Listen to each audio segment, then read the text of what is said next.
ఆరే లేని ఊరు ఉంటది, కరెంట్ లేని ఊరు ఉంటది, నీళ్లు కూడా లేని ఊరు ఉంటది. కానీ గుడి లేని ఊరిని ఎక్కడన్నా చూశారా? ఉండరా ఉండదు కదా.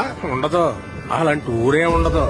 ఎందుకో తెలుసా? ప్రతి గుడిలోని దేవుడు ఉంటాడని కాదురా, ఆ గుడి ఆ దేవుడిగా చెప్పాలని, ఆ కథ మనకు గుర్తుండిపోవాలని కడతారా.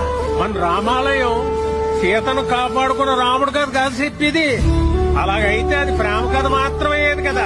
ఆహా, రాముడి సమస్య తనదనుకున్న హనుమంతుడి కథ. ధర్మం వైపు ఉన్న రాముడికి మేమున్నామని నిలబడ్డ వానరుల కథ. అధర్మంపై గెలవడానికి యుద్ధం చేసిన సైన్యం కథ అది. అందుకే రామాయణం లోక కళ్యాణం కోసం జరిగిందంటారు.